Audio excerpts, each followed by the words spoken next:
नमस्कार। तो इस वक्त की आज की सबसे बड़ी खबर जो अभी सुबह सुबह आई है वो ये है कि अर्नब गोस्वामी पुलिस खींच कर लेकर गई है उसके ऑफिस से, उसके घर से, और रिपोर्टर्स को अंदर नहीं आने दिया। वो लोग भी लगातार रिपोर्ट कर रहे हैं कि हम कोशिश कर रहे थे अंदर जाने की, लेकिन हमें बाहर रहने को बोल दिया गया। आप देखिएगा वो तस्वीर, अगर आपको अभी तक नहीं पता था तो सबसे बड़ी खबर तो आपके लिए ये है कि अर्नब गोस्वामी पुलिस घसीटते हुए लेके गई है। अब मैं आपको ये भी बताऊंगी थोड़ी देर में कि आखिर क्यों लेके गई है। रिपब्लिक मत देखना इसके लिए, क्योंकि रिपब्लिक तो झूठ का बाजार है, झूठी खबर आपके सामने परोसता है। मैं आपको सच्चाई बताऊंगी जो वो लोग नहीं बताएंगे कि आखिर किस केस में वो उसको लेकर गए हैं। वो लगातार टीआरपी देखिए, परमवीर सिंह देखिए, ये फलाना ये सब बोलते रहेंगे आपके सामने, लेकिन सच्चाई आपके सामने नहीं बताएंगे। आपके सामने आपकी आंख पर पर्दा डालने की पूरी कोशिश करते रहेंगे ताकि आपको सच्चाई ना पता चले। लेकिन ये बहुत बड़ा संगीन जुर्म अर्नब गोस्वामी ने कुछ साल पहले कर दिया था, जिसकी वजह से आज उसको लेकर गई है। उसको संरक्षण देवेंद्र फडणवीस की सरकार होने की वजह से मिल रहा था, लेकिन अब नहीं मिल पाएगा। ये देखिए, पहले तो ये तस्वीरें देखिएगा। अर्नब गोस्वामी को लेकर गई पुलिस घसीटते हुए। वो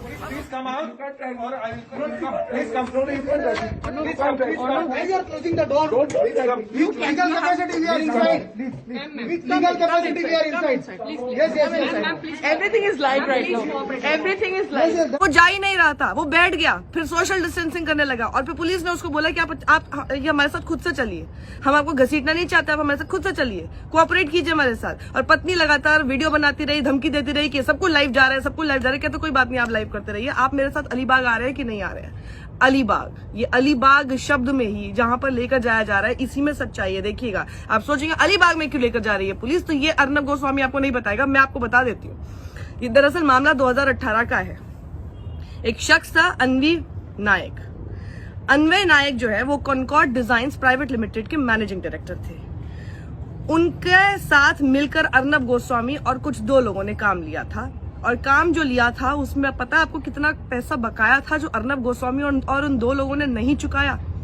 5 करोड़ 40 लाख रुपए। और सिर्फ इतना ही नहीं है कि वो पैसा चुकाया नहीं था, उस आदमी ने, अन्वय नायक आदमी ने, खुद अपनी मां के साथ मिलकर सुसाइड कर लिया था। बाकायदा एक सुसाइड लेटर वो छोड़कर गया था जिसमें अर्नब गोस्वामी का नाम लिखा हुआ था। अर्नब गोस्वामी और 2 और लोगों का नाम उनके ऊपर आरोप लगाकर आईपीसी की 306 नॉन बेलेबल ऑफेंस, देख लीजिएगा, abetment to suicide, suicide note में नाम था।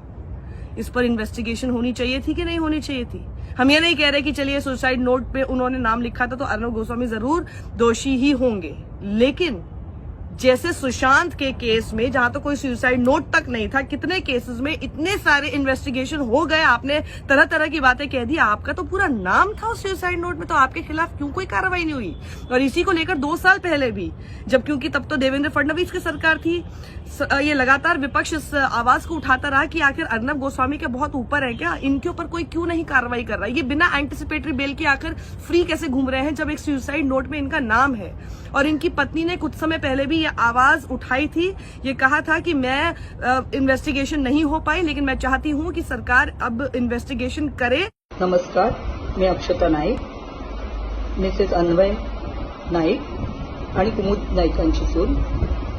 आजचा दिवस मी विसरूच शकत नाही। पहिल्यांदा माझ्या नवऱ्याला आणि सासूबाईंना श्रद्धांजली अर्पण करते।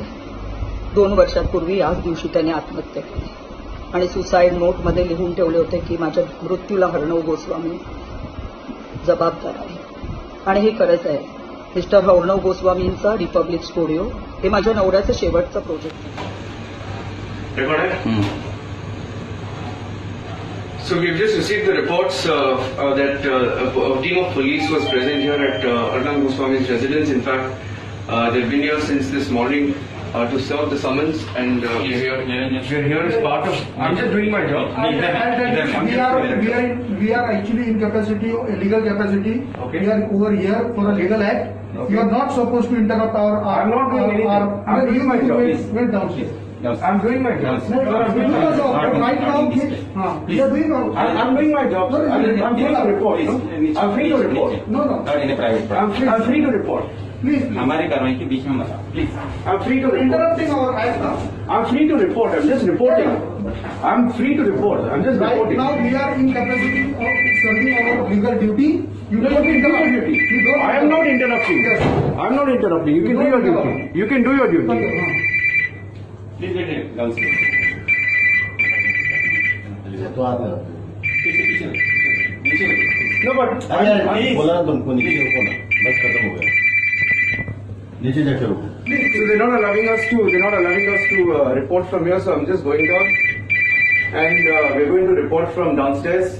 And there were at least about 10 officers here, 10 policemen at Arnab's residence, and all 10 of them are there, saying that they're there to serve their legal duty. Seems like they've come prepared to arrest him, or at least that's the indication that we get. And we're going to go downstairs. I'm going to go to the lobby floor because they're not allowing us to report from here. And this is the breaking news update, saying that they're here as part of their legal duty. And this is the breaking news update that the police have reached Arnab Goswami's residence. They've been here since 6:30, and they say that they're here as part of their legal duty, but they've been knocking at the door since 6:30. And और अर्नब गोस्वामी ने ऐसा कुछ कर दिया, देखिए 5 करोड़ 40 लाख रुपए बकाया एक शख्स का नहीं दिया कि वो शख्स अपनी मां के साथ मिलकर सुसाइड तक कर लेता है। और ये आदमी खाली एकदम खुला घूम रहा है, जबकि उस आदमी का नाम, अर्नब गोस्वामी का नाम, 2 और लोगों का नाम उस सुसाइड नोट तक में है। आप सोच सकते हैं क्या ये आदमी क्या कानून से ऊपर है? क्या ये कुछ भी कर सकता है? ये कुछ भी करेगा। ये अपने चैनल की धमकी देते हुए कभी भी कानून से बचने की कोशिश करेगा और फिर धमकी देगा कि मैं सबको लाइव दिखा दूंगा और आपके सामने सब झूठ परोसेगा। इसलिए मैंने शुरुआत में कहा था रिपब्लिक मत देखना इस खबर के लिए। इस खबर को बताने के लिए आपको और कोई माध्यम नहीं मिल पाएगा, क्योंकि अब सब लोग छुपाएंगे और रिपब्लिक तो कतई मत देखेगा, क्योंकि वो दिन भर आपके सामने, अब वो क्या करेंगे, वो इसको टीआरपी स्कैम से जोड़ देंगे, कुछ करेंगे। देखिए मैं कितना बड़ा जो है शहीद हो रहा हूं कि मेरे को टीआरपी स्कैम की वजह से ऐसे घसीटते हुए लेकर जा रहे हैं। वो नहीं है मामला बहुत संगीन है। एक आदमी और उसकी मां की मौत का मामला है, जिसमें जिम्मेदार उस आदमी ने अपने डाइंग डिक्लेरेशन में, suicide note is like your dying declaration, उसमें अर्नब गोस्वामी को आरोपी बताया है कि इनकी वजह से इन्होंने मेरा पैसा बकाया नहीं दिया है। ये है मामला। झूठ के बाजार में, झूठ के सामने आप लोग मत झुकिएगा, सच्चाई को हमेशा ढूंढने की कोशिश कीजिएगा। रिपब्लिक देखेंगे तो और झूठ आपके दिमाग में डाला जाएगा, और गलतफहमी आपके दिमाग में डाली जाएगी, और गलत जानकारी आपके दिमाग में डाली जाएगी। कमेंट बॉक्स में लिखिएगा कि क्या जो हुआ अर्नब गोस्वामी के साथ इस केस से जुड़ा हुआ सही हुआ? क्या वो कानून से ऊपर है कि उसके खिलाफ कभी कोई केस नहीं होगा? क्या वो सच में कानून से ऊपर है कि हरीश साल्वे जैसे लोग भी जा जाकर उसके लिए अपीयर हो जाते हैं कोर्ट में? आप कभी कोशिश कीजिएगा हरीश साल्वे को अप्रोच करने की, देखिएगा कि क्या बड़ी फी है और क्या आप अफोर्ड भी कर सकते हैं कि नहीं कर सकते हैं। अर्नब गोस्वामी के लिए पूरा का पूरा सत्ता का अमला खड़ा हो जाता है, पूरा आईटी सेल उसके बचाव में आ जाता है। क्या ये कौन है ये आदमी? क्या ये पत्रकार हो सकता है? क्या ये पत्रकार है? राय अपनी जरूर लिखिएगा कमेंट बॉक्स में। शुक्रिया, और ये वीडियो ज्यादा से ज्यादा लोगों के साथ शेयर कीजिए, क्योंकि रिपब्लिक की रीच से ज्यादा हमें बनना है, उसके झूठ को बेनकाब करते हुए हमारा सच ज्यादा लोगों तक पहुंचाना है। शुक्रिया। सत्यमेव जयते।